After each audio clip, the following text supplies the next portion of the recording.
আসসালামু আলাইকুম রহমতুল্লাহ বারাকাতু। অত্যন্ত দুঃখের সাথে বলতে হইতেছে যে আসলে গতকালকে আমাদের যে ক্ষতিটা হয়েছে, আমাদের যে বিমানটা বিধ্বস্ত হয়েছে সেই আহ, শিশু স্কুলের উপরে, এতে করে আমাদের যে সমস্যা হয়েছে, যে অনেক আমাদের ছোট ছোট বাচ্চারা মারা গিয়েছে, অনেকের শরীরের বিকৃতি ঘটেছে এবং কি অনেকে আহত হয়েছে বিভিন্ন ধরনের, বিভিন্নভাবে।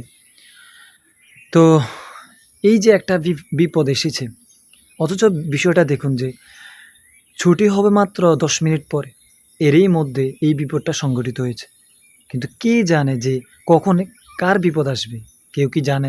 কেউ যদি জানতো যে কালকে এমন সময় এই বিপদটা আসবে, তাহলে কি তারা এই জায়গায় থাকতো? কেউ থাকতো না। তো এতে করে একটা জিনিস বুঝে আসে যে কখন কার মৃত্যু হবে, কখন কার উপর কি আযাব ও গজব আসবে, কখন কার বিপদ আপদ আসবে, কেউ এই ব্যাপারে কোনো জ্ঞানী নয়, কেউ এই ব্যাপারে কোনো জাননেওয়ালা না। কারণ গায়েব সম্পর্কে একমাত্র আল্লাহ তাআলাই জানেন। কারণ উনি ছাড়া গায়েব সম্পর্কে কেউ জানে না।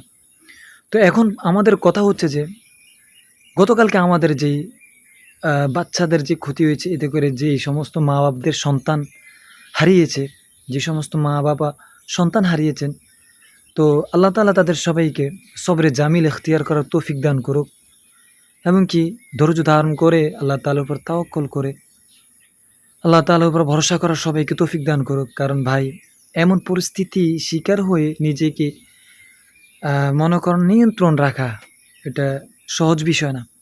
কারণ কালকে শুনেছি যে আর এখানে যে শুধু ছাত্ররা মারা গিয়েছে, ছাত্রছাত্রী মারা গেছে, শুধু তাই নয়। এখানে প্রাথমিক স্কুল, সেখানে গার্ডিয়ানও অনেক ছিল। একজনও বলেছে যে তার বোন ছিল, সে যখন উদ্ধারের জন্য গিয়েছে তখন তার বোনকে দেখতেছে যে তার বোন আহত। আর পাশে সবাই এমন পড়ে আছে যে অনেকেই অর্ধেক, শরীর অর্ধেক হয়ে গিয়েছে। অনেক অভিভাবক মারা গিয়েছে, পড়ে আছে, এমন দেখেছে।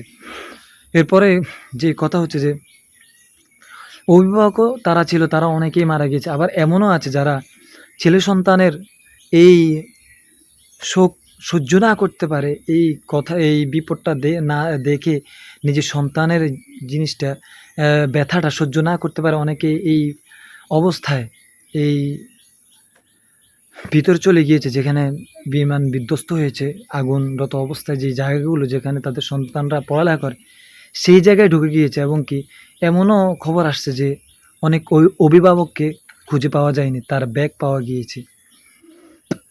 তো যাই হোক, আল্লাহ তাআলা সবাইকে হেফাজত করুক, আল্লাহ তাআলা সকল মা বাবাকে সুন্দর সবরে জামিল ইখতিয়ার করার তৌফিক দান করুক।